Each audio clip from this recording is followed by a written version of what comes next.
Welcome back mga idol sa channel natin. Ngayong araw nga ay pupuntahan natin ang mga lugar sa China na siguradong hindi ka makakapaniwala na nag-e-exist. Mula sa mga bahay na nasa tuktok ng kabundukan hanggang sa mga heritage na itinayo libong taon na ang nakalilipas. Alam nyo mga idol, kahit ako nga habang ginagawa ko ang dokumentaryong ito ay sobrang namangha ako dahil hindi ko lubos akalain na may mga ganitong bahay pala at pasyalan sa mundo. Pero bago tayo magsimula ay baka naman pwede kang mag-subscribe. I-like mo na rin ang video na ito dahil malaking tulong po ito sa tulad naming mga content creator. Ano pang hinihintay nyo? Simulan na natin. Sa unang tingin, iisipin mong CGI o eksena lang sa pelikula. Pero lahat ng ito ay tunay at umiiral. At ang nakakagulat pa dito, idol, ay kakaunti lang ang nakakaalam sa mga lugar na ito. Una na nga nating puntahan ay ang Fanjing Mountain. Isang sinaunang bundok na parang nakahiwalay mismo sa modernong mundo. Pinaniniwala ang bahagi ito ng supercontinent na Rodinia na nabuo mahigit 1 bilyong taon na ang nakalilipas. Mas matanda pa kaysa karamihan sa mga bundok na meron tayo ngayon sa Earth. Ang kakaibang pulang batuhan nito na may halong purong quartz crystal ay sumasalamin sa sikat ng araw tuwing umaga. Dahilan para magmistulang kumikislap ang mga bundok na ito mula sa malayo. Para itong lugar na diretsong hinugot mula sa isang fantasy movie. Pero hindi lang ang itsura nito ang pambihira. Dahil sa sobrang pagkakahiwalay ng bundok na ito sa ibang bahagi ng mundo, nabuo rito ang sarili nitong ecosystem. Halos 95% ng mga insektong matatagpuan dito ay hindi makikita saan man sa planeta. At karamihan sa kanila ay hindi kayang mabuhay sa ibang lugar. Sa taas na mahigit 7,000 feet, halos nawala na rin ang ingay ng mundo. Sinasabing isa ito sa pinakatahimik na natural na lugar sa Earth. Habang napapalibutan ng ulap at higanting bato, ang tanging maririnig mo na lang dito ay ang sarili mong paghinga at tibok ng puso. Sa sobrang katahimikan at hiwaga ng lugar na ito, pakiramdam ng mga bumibisita ay para silang napunta sa isang mundong tuluyang nahiwalay sa sangkatauhan. Sunod naman ay ang Mian Mountain. Isang napakalawak na kabundukan na nababalutan ng makapal na hamog at malamig na ulap sa halos buong taon. Sa taas na mahigit 8,000 feet, may kakaibang katahimikan dito na parang huminto ang oras. Umaabot ang bundok na ito sa higit na 114 square miles at ang mga batong limestone at basalt nito ay nabuo pa daang-daang milyong taon na ang nakalilipas. Sa pagdaan ng panahon, nahubog dito ang malalim na bangin at halos patayong bangin na nagbigay dito ng napakahiwagang itsura. Isa sa pinakanakakamanghang bahagi ng Mian Mountain ay ang mahigit 100 natural caves na nakatago sa kabundukan. Ang ilan dito ay umabot ng halos 160 feet ang lalim at noon ay ginagamit bilang tahimik na lugar ng pagme-meditate ng mga monghe. Ngunit hindi lang kalikasan ang bumabalot sa bundok na ito, kundi pati ang alamat. Malalim itong konektado sa kwento ni G.C. Tui, isang tapat na opisyal na nagsakripisyo para sa kanyang pinuno. Ang kanyang kwento ang naging inspirasyon ng sikat na Cold Food Festival na ipinagdiriwang sa China sa loob ng mahigit 2,000 taon. Kapag sumisikat ang araw, makikita ang walang katapusang kagubatan ng pine trees na tila lumulutang sa ibabaw ng ulap. Sa tanawing ito, parang nakabitin ang buong bundok sa pagitan ng langit at lupa. At kahit kinikilala ito bilang isang National 5A tourist site, nananatiling tahimik at halos hindi naaabot ng modernong mundo ang Mian Mountain. Isang pambihirang lugar para sa katahimikan at pagninilay sa gitna ng mabilis na pabago-bagong mundo. Isa rin sa pinakamisteryosong lugar sa China ay ang Arkshan Chai River. Isang ilog na matatagpuan sa loob ng sinaunang volcanic zone ng Hingan Plateau. Libu-libong taon na ang nakalipas, mahigit 30 malalakas na pagsabog ng bulkan ang humubog sa lugar na ito. Dahilan para magmukha itong ibang planeta. Dahil sa makakapal na volcanic ash na may halong silika at sulfur, naging kulay abo ang lupa rito at halos mabagal ang pagtubo ng mga halaman sa loob ng napakahabang panahon. Ang buong paligid ay may malamig at tahimik na atmosphere na lalong nagpapadagdag ng hiwaga sa lugar na ito. Sa taas na mahigit 3,600 feet, madalas maranasan dito ang halos perpektong katahimikan sa gabi. Hangin lang at ang tunog ng tubig sa ilalim ng lupa ang maririnig. Parang may natatagong buhay sa kailaliman ng lupa. Mas lalo pang naging misteryo ang lugar nang makapagtala ang mga scientists ng kakaibang magnetic tremors tuwing tag-ulan. Naniniwala ang ilan na maaaring gumagalaw pa rin ang magma sa ilalim ng crust ng lupa hanggang sa ngayon. May mga natural geothermal springs pa rin dito kung saan umaakyat ang mainit na singaw mula sa lupa. Isang kakaibang pakiramdam, idol, ang maranasan ng init sa gitna ng nagyayelong paligid. Sa sobrang liblib at halos hindi nagagalaw ng tao, nananatiling buhay ang Arkshanchai River. Isang tahimik ngunit makapangyarihang paalala na may bahagi pa rin ng mundo na humihinga kasabay ng nakatagong tibok ng kalikasan. Matatagpuan sa Sishi County ng Jiangxi Province ang Daoji Mountain. Isang napakalawak na kabundukan na tila nilamon ng walang katapusang lunti ang kagubatan. Umaabot ito sa mahigit 78 square miles kung saan nagsasama ang sinaunang gubat, malalim na lambak at matatarik na bangin upang bumuo ng isang tanawing halos hindi pa naaabot ng modernong mundo. Halos 97% ng buong bundok ay nababalutan ng makapal na kagubatan. Dahilan para tawagin itong isa sa pinakamalinis at pinakapreskong oxygen zones sa silangang bahagi ng China. Sa bawat paghinga, ramdam mo ang sobrang linis at lamig ng hangin. Parang buhay mismo ng kalikasan ang pumapalibot sa iyo. Ngunit, ang isa sa pinakakaibang karanasan dito ay ang Cliff Railway na dumadaan sa gilid ng matatarik na bangin. Habang umaandar ito sa taas na pagitan ng mga ulap at emerald green na kagubatan, pakiramdam mo ay lumulutang ka sa gitna ng isang nakatagong mundo.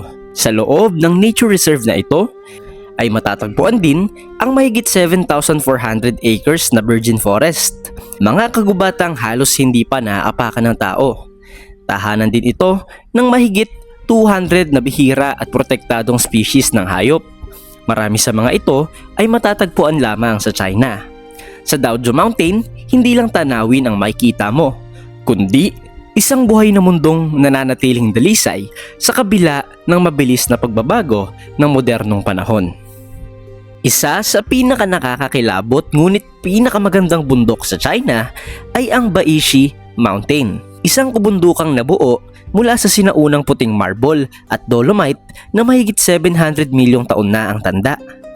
Dahil sa kakaibang kulay ng mga batong ito, tila kumikinang ang buong bundok laban sa makakapal na berdeng kagubatan sa paligid. Noong sinaunang panahon, pinaniniwalaang nakalubog pa sa ilalim ng dagat ang mga batong ito. Ngunit matapos ang milyong-milyong taon ng paggalaw ng mundo, unti-unti silang umangat hanggang mabuo ang napakalaking kabundukan na makikita natin ngayon. Ang bawat patong ng bato rito ay parang pahina ng sinaunang kasaysayan ng mundo na nananatiling nakaukit hanggang ngayon. Ngunit ang pinakamatinding karanasan dito ay ang paglalakad sa isang glass bridge na nakasabit mismo sa gilid ng bangin. Mahigit 6,000 feet ang taas mula sa lupa. Sa bawat hakbang, makikita mo ang napakalalim at maulap na bangin sa ilalim. Isang tanawing kayang magbigay sa iyo ng takot at paghanga ng sabay. Ayon naman sa mga lokal na alamat, ang mapuputing bato ng bundok na ito ay dating isang monghe na sobrang naging banal at sobrang lalim ng kanyang meditation hanggang sa tuluyan na siyang maging bahagi ng kabundukan. Dahil dito, tinatawag ng ilan ang Baishi Mountain bilang isang buhay na templo ng katahimikan at pagninilay. Matatagpuan malapit sa Huayin City ang Mount Hua, isa sa pinakasikat at pinakamapanganib na bundok sa buong China. Kilala rin ito bilang Western Peak na 5 banal na kabundukan ng bansa, isang lugar na sa loob ng libu-libong taon ay itinuturing na sagrado at misteryoso. Umaabot ang pinakamataas nitong tuktok sa mahigit 7,000 feet kung saan ang naglalakihang granite cliffs ay tila direktang tumataas papunta sa langit. Sa unang tingin pa lang, para ng imposibleng akitin ang bundok na ito. Sa iba't ibang bahagi ng kabundukan, makikita pa rin ang mahigit 20 na sinaunang templo at tore na nakatayo sa gilid ng matatarik na bangin. Mga simbolo ng matagal ng koneksyon ng tao at kalikasan. Sa loob ng maraming henerasyon, namuhay rin dito ang mga lokal na pamilya. Umaasa sa terrace farming, handicrafts at paggabay sa mga umaakyat sa bundok. Dahil dito, tinawag silang mga guardians of the mountain. Ngunit ang tunay na dahilan kung bakit kilala ang Mount Hua ay ang nakakatakot nitong mga daanan.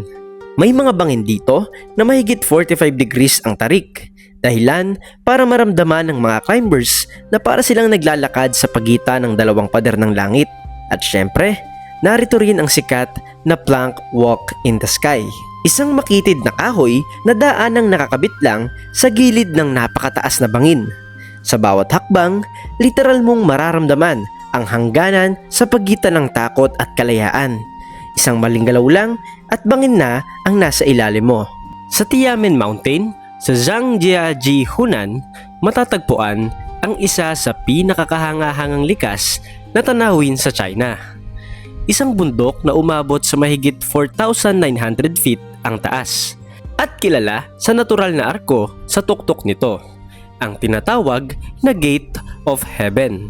Ang arko na ito ay humigit kumulang 430 feet ang taas at 187 feet naman ang lapad.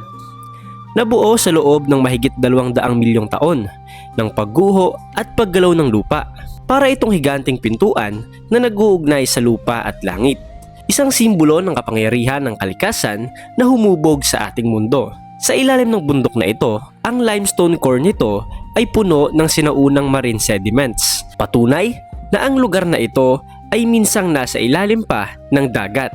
Sa itaas naman, makikita ang mahigit 3,000 species ng halaman na bumabalot sa mga bangin at dalisdis na bumubuo ng isang luntiang kagubatang tila walang hanggan. Ngunit ang pinakakilalang karanasan dito ay ang Glass Skywalk. Isang makitid na daanang salamin na nakakabit sa gilid ng bangin na may taas na humigit kumulang 1,400 meters. Sa bawat takbang, makikita mo ang bangin sa ilalim ng iyong mga paa. Habang nakasabit ka sa pagitan ng takot at paghanga, noong 2011, dito unang ipinakilala ang unang Glass Skywalk ng China na naging simbolo ng pagsisimula ng modern adventure tourism sa buong mundo. Isang hakbang na nagbukas sa bagong panahon ng matinding karanasan sa kabundukan. Sa limestone mountains ng Timog Kanlurang China, matatagpuan ang Baishilin Rhododendron Reserve. Isang malawak at halos hiwalay na ecosystem, matagal nang inaalagaan ng kalikasan sa loob ng libu-libong taon. Dito, ang makakapal na hamog at humid ng hangin ay naging susi sa patuloy na pag-iral ng mga rhododendron sa loob ng mahabang panahon. Sakop nito ang humigit kumulang 155 square miles at umabot sa mahigit 120 miles ang lawak sa kabuuan. Tuwing tagsibol, sabay-sabay na namumulaklak ang milyong-milyong bulaklak na parang isang natural na paghinga ng kagubatan.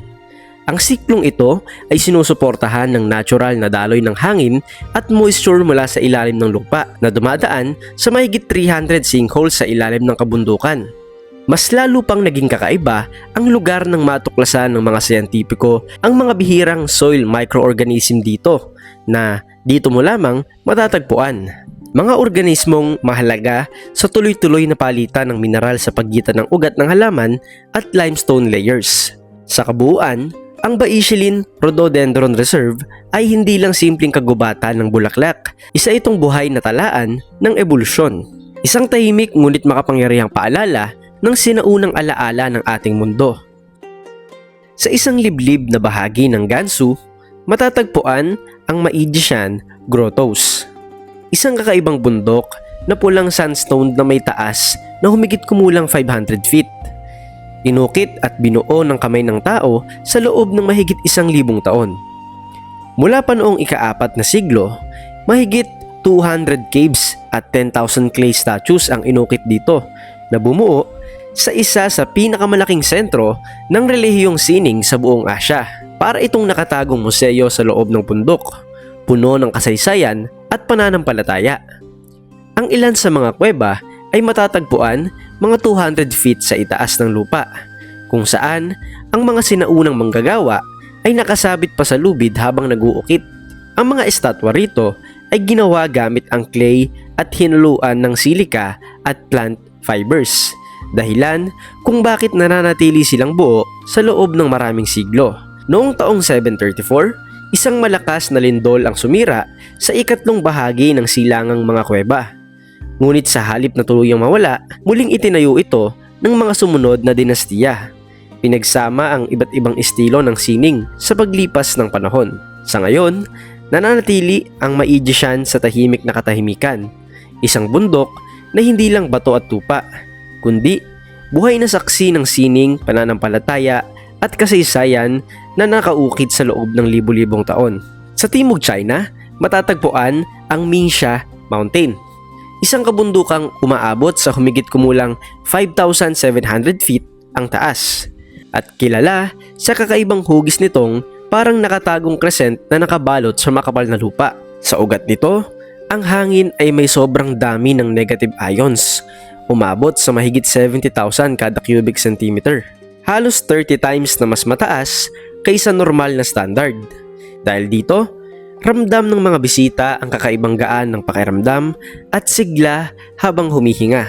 May mga sinaunang ukit din sa mga bato, mga simbolo at kasulatang astronomical na nagpapakita na noon pa man tinitingnan na ng mga tao ang bundok bilang tulay sa pagitan ng langit at lupa. Bawat bahagi ng bundok ay may sariling anyo. May mga dome, spire at alon-alon na hugis na inukit hindi ng tao, kundi ng hangin, tubig at walang sawang paglipas ng panahon. Dahil sa sobrang linaw ng geological structure nito, itinuturing ng mga siyentipiko ang lugar na ito bilang isang open-air geological museum. Isang lugar kung saan kitang-kita ang pinakamalinis na halimbawa ng Dangsha landform sa buong mundo.